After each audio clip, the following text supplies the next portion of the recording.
Well, so far, our Brett Holden has gone on the rides, ate the food, and now he's showing us what goes on inside the Lloyd X during colonial days.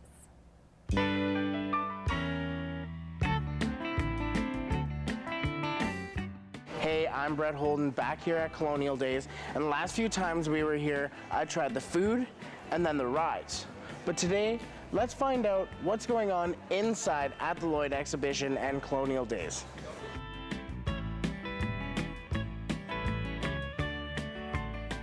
So I'm here with John Coldenhoff of Maple Leaf Fudge. So let's talk about kind of your humble beginnings almost. Could you talk about that?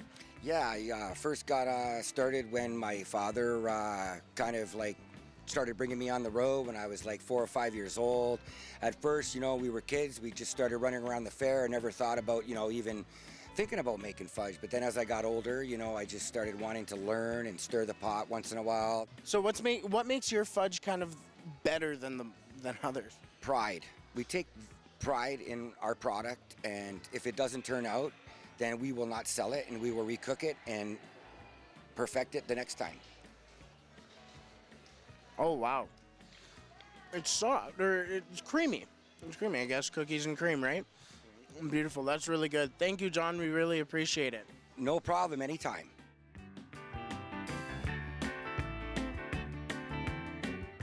I'm here with Carmel Florazone of Young Living Essential Oils. And is this your first time here at Colonial Days with your setup here? Actually, it is my first time, so I was pretty excited about that. I made a phone call just to make an inquiry. They had an opening and I jumped on it because I love supporting our local community and being a face in the community, so yeah. So what's this peppermint one? Peppermint is known to help, well, obviously your cooling, but also a lot of people love it for muscle pain or headaches. So it's and it also helps you stay awake. So those late nights that you're coming home on a trip, great to put a little under your mustache, and it'll keep you awake. Yeah.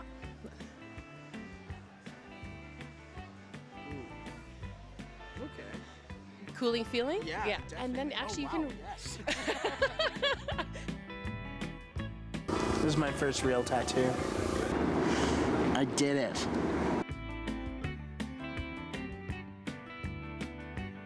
So we tried some of the fudge and the essential oils, but here at the trade show there's so much for you to do and so much for you to learn. I even got some new ink.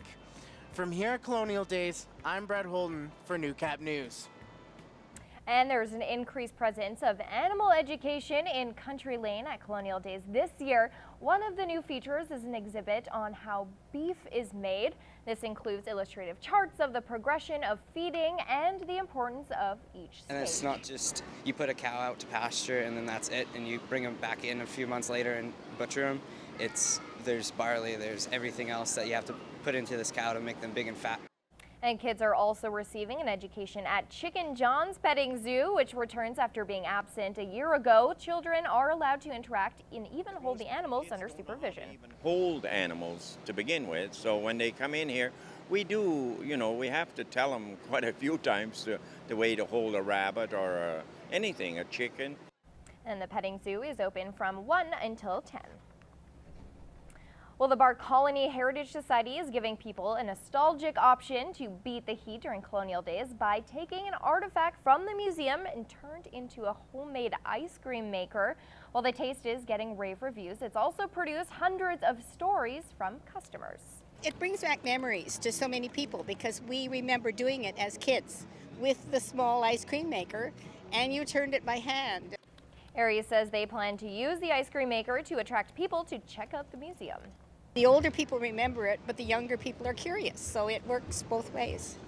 Barr Colony's tent is located next to the Wild Rose Pavilion. Well, a wet and wild, wonderful time at the Lloydminster Pool this afternoon as they kicked off the summer with the annual Splish Splash opening bash. Considered the pool's grand opening party, kids in the border city soaked up some afternoon sunshine at the outdoor pool with swimming, games, prizes from the Lloydminster in motion. With summer upon us, school is out, we thought it's just a great idea to just throw something a little extra special for the kids every year at the beginning of summer and just help kick off the great weather and being out of school. The pool received some scheduled maintenance over the winter months and is back in full swing to provide relief from the summer heat. The outdoor pool especially is an important part to the community because it gives the kids, especially in this area, something to do over the summer. It keeps them active, it keeps them cool, and it just builds a sense of community and friendship. Information on the pool's summer schedule can be found on the City of Lloydminster's website. Well, the Alicia Exani Memorial Truck and Car Show is rolling into Cold Lake this weekend as the city gears up for next week's big air show. Here's Pete Jackson with your details from Cold Lake.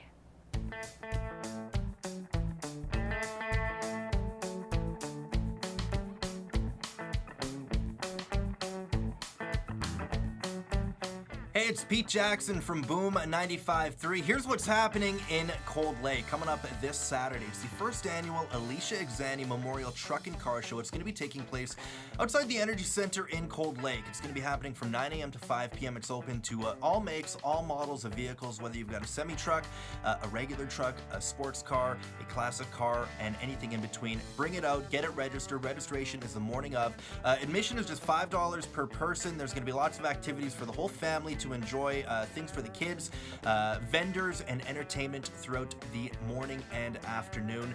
And all the proceeds go to support the Lakeland Humane Society. That's this Saturday, 9 a.m. to 5 p.m. outside the Energy Center in Cold Lake. Next weekend, it's a big one in the city of Cold Lake with the Cold Lake Air Show taking place. But before that happens, the city of Cold Lake is holding a free kind of outdoor festival called the Full Throttle Festival. It's going to be happening on 50th Avenue on Friday, July 20th. It's going to be running from 3 p.m. to 9 p.m.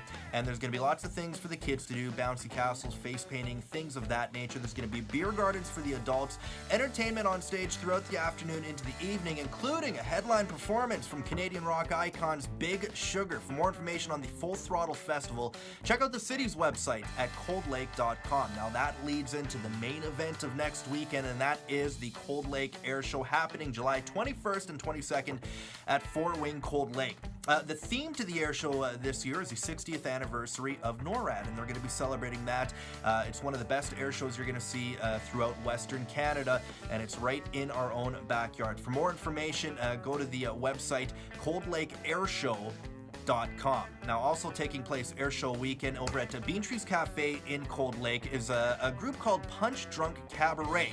And they're described as steampunk swing band who are original and flat out killer. Sounds pretty killer to me. They're going to be playing at the Grand Parlor located at Bean Trees Cafe. For more information on these guys and for ticket information, go to grandparlor.ca. Now, here at Boom 95.3, summertime rolls along, and every weekday you've got an opportunity to potentially win $953 cash with Boom's 95 Songs of Summer. Monday through Friday, we will reveal your song of summer for the day during the morning show. Be listening for it. When you hear it, give us a call on our contest line, 780-594-6582.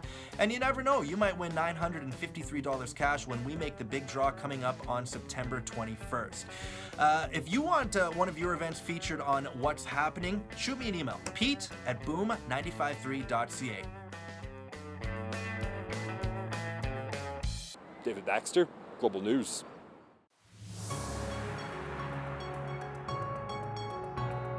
This is Newcap Sports. Lloydminster Ladies League Softball has and always will be a great tool for the city's U16 girls team to hone their skills for the Girls Prairie Softball League. With Thursday's final games of the season came one final chance for the U16 A-liners to prepare for their next challenge and a chance for Lance Phillips to talk with them about its recent provincial tournament success. The second last Ladies League regular season game was a tale of three very different teams. On one side, the senior liners, steady and consistent. On the other, the U16 A-liners and their baffling, discouraging alter ego. Through 4 games at last weekend's provincials in Calgary, the liners saw very little of that Mr. Hyde-ish side of their game and more of the one that brings them wins. It's that Dr. Jekyll-ish team that makes for great experiences. I was really extremely happy with the way they played. You know, when you go 2-2 and we finished top 6, but the top 6 could beat each other on any given day. It was very fun, definitely more skill and competition, I think. There's a lot more activity going on, lots more hits coming to the outfield and stuff. A top 6 placement means the liners have earned a spot in Western Canadian Championships. Before that challenge is Canada Cup, and after a season of periodic struggles to find their identity, the Liners know exactly what makes them successful. We're just on the sticks, and there's not a lot of errors, and we don't make errors, and we catch every ball. Definitely the focus. Yeah, you know what, the girls know that they've got the talent. It's just a matter of, everybody getting on the field and getting their heads in the game. That's so huge. It's critical. Like, whether you're at the stick or playing defensively, if you're not paying attention, you know what, you've lost, right? And that was the team Blanchard coached for the first 4 innings of Thursday's game against the senior Liners. But the more likable team did make an appearance. Down 14-1 entering the 5th, the U16 girls churned out 11 unanswered runs over the final 2 innings. It was a 14-12 loss, yes, but a victory in other ways. It just about drives me crazy when they sit on, the first couple innings and they're a little flat, because it's hard to motivate them. We're sometimes slow getting started, and once we get started and get our bats on, like hitting the ball and everything, we usually get going. Once we start cheering and everything, it usually all comes together. They love running the bases, they love hitting, so when they get that going, it seems like that pumps them up, and away they go. Lance Phillips, Newcap Sports, Lloydminster. The federal government is putting money into scientific research to benefit the agriculture industry. Alberta's Ag Minister, who is in Calgary for the Stampede, spoke about the importance of research in agriculture.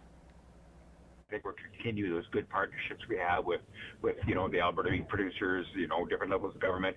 Our institutions, whether University of Alberta, Olds College, Lakeland, and Vermilion, a lot of institutions as well, obviously, not only supply us with the brain power, but, the research facilities as well. So, yeah, it's all, it's going to be a great partnership, as it has been. Industry players are welcoming the announcement of some $14 million in funding for sustainable beef and forage science, as well as Beef Cattle Research Council is tapping in on some $7.6 million to round off the research funds at $21 million. Collier is also announcing some $19 million for food processing in Alberta. For the processors, mostly on being able what more they can do, and having ability to continue growing the economy, continue growing agriculture. Right now, food processing is the largest, and beverage manufacturing is the largest manufacturing sector in Alberta. The Ag Minister is also happy with some closed-door sessions at Stampede. Well, we've had some exciting meetings. Had a roundtable discussion with a delegation from the United Arab Emirates looking to invest in Alberta agriculture and oil and gas, of course. And as well, yesterday I had a supper meeting with the Consul General of Japan that went very well. And this evening, meeting with a couple of representatives of the United States, a state senator from Missouri and a state congressman from Massachusetts. So that's going to be an interesting conversation as well. And Collier adds, on the food processing side, the programs which they are rolling out will help companies expand their export capacity.